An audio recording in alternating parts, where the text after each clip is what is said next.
Thank you sir, Gurunath sir, बहुत बहुत धन्यवाद आपका। और दोस्तों नमस्कार। दोस्तों आपके इस ब्यूटी कॉन्सेप्ट ट्रेनिंग प्रोग्राम में आप लोगों का बहुत बहुत स्वागत और अभिनंदन करती हूँ। मेरा नाम रविता पांडे है और मैं एमपी रीवा जिला से बिलोंग करती हूँ। और आज यहाँ तक आप लोग जो मौका दिए हैं बोलने के लिए और स्टेज तक लेके आए हुए हैं, तो मैं फिर से तहे दिल से बहुत बहुत धन्यवाद और स्वागत करती हूँ फिर से। दोस्तों आगे की जर्नी को जो बातें हैं हमारे गुरुजन लेके आए हुए हैं और इस प्लेटफॉर्म को बताए, मैं इसको सुनी और जानी। ज़्यादातर हमारे पांडे जी जो जितेंद्र कुमार पांडे जी हैं, तो उन्होंने इस प्लेटफॉर्म को देखे तो नहीं थे, लेकिन जैसे ही हमारे सोनी गुरु जी बताए थे वैसे ही बात को माने और आज ज्वाइन किए। ज्वाइन क्यों किए? क्योंकि मम्मी को मेरे बहुत प्रॉब्लम थी और अर्थराइट्स का था, लगभग जैसे बीमारी उनको हो गया था। तो उसमें मेडिसिन मैं करा ही रही थी, दवाई करा ही रही थी और इस जगह से मैं मेडिसिन ली और बहुत बेहतरीन रिजल्ट आया मेरी मम्मी का, कि जो आज पूरा गांव घूम सकती हैं और सब अपना काम अपने से कर सकती हैं। तो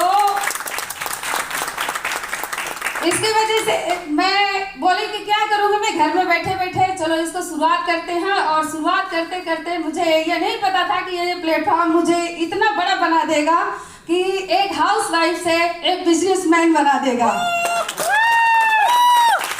और दूसरी बात ये है कि काम तो करते रह गए, लेकिन बीच में ऐसे कुछ बातें आती हैं और ऐसे कुछ कठिनाई आती हैं कि मुझे कुछ नहीं पता था इसके बारे में, क्योंकि मैं डायरेक्ट सेलिंग कभी की नहीं थी और घर का काम और घर परिवार संभालना यही बस मेरा काम था।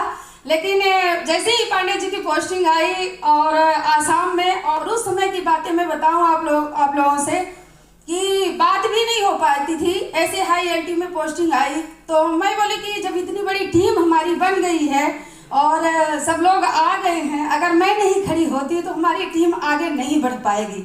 उसी समय में फिर शुरुआत की और शुरुआत करने के बाद मुझे प्लान नहीं आता था, मुझे इंट्रोडक्शन देना नहीं आता था कि कैसे मैं बातें करूं और कैसे ना करूं। तो मैं अपने सोनी गुरुजी से बार बार फोन लगा के और बात करती थी और बोलती थी कि मुझे प्लान सिखाइए आप। तो जब मैं प्लान सीखने के लिए बैठी तो मैं अपने बेटी को बैठाई सामने पहले फर्स्ट बार प्लान में, तो मुझे नहीं आता था प्लान देना।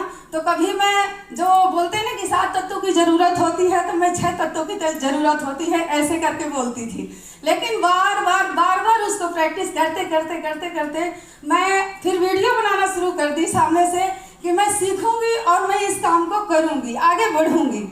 तो इसकी वजह से मैं फिर इसमें शुरुआत की और शुरुआत करने के बाद पहला जो 10 कदम था मैं इसी रमाडा होटल में लेने आई थी। और उस समय हमारी पूरी टीम जितनी भी थी 30 से 35 लोग हमारे साथ आए हुए थे। तो आज मैं वहाँ जब सुनी यहाँ प्रैक्टिस करवाया गया तो मेरे थोड़ा सा और जोश बढ़ा कि मैं सीख सकती हूँ और मैं आगे कर सकती हूँ। इसके बाद आज मेरा ये रमाडा का शायद 5वां या 6वां है जो मैं यहाँ आई हूँ इस होटल में। और मैं यही चाहती हूँ कि आप लोग जैसे यहाँ तक स्टेज तक हम मुझे पहुँचाए हैं, इसी तरह से आप लोग भी आगे आके और बढ़ चढ़ के हिस्सा लें और आगे बढ़ें, मैं यही चाहती हूँ। और इसके बाद मैं शुरुआत कर दी 8 स्टेप ट्रेनिंग लेना, जैसे हमारे गुरुजी बताते गए, हमारे सोनी गुरुजी हो गए, हमारे संजीव गुरुजी जिस तरह से बताते गए उसी तरह से मैं करती गई। और आज यहाँ तक मेरा यही विचार था कि हमारे पांडे जी अगर आर्मी से रिटायर होंगे जब, तो मैं कोई भी सर्विस नहीं कराऊंगी। मेरा एक जिद हो गया था कि एक बार अगर वहाँ से सर्विस से रिटायर हुए तो दोबारा हम कोई भी सर्विस सिविल सर्विस नहीं करवाऊंगी। और मैं इसी को काम करते करते करते करते आज यहाँ तक मैं पहुँच गई हूँ। और जिस दिन रिटायर होंगे तो वो भी और मैं भी दोनों लोग मिलके इसको आगे और बढ़ाएंगे। चलिए ज़्यादा तो नहीं बोलूँगी। और आप लोगों का प्यार, आप लोगों का सम्मान इसी तरह से हमको मिलता रहा और मिल रहा है, तो मैं इसके लिए और भी ज़्यादा से ज़्यादा आप लोगों को धन्यवाद देना चाहती हूँ, क्योंकि समय काफ़ी हो गया है। और हमारे गुरुनाथ सर आए और आगे का जो प्रोग्राम है, आगे के प्रोग्राम को बढ़ाएं। तो बहुत बहुत धन्यवाद, नमस्कार।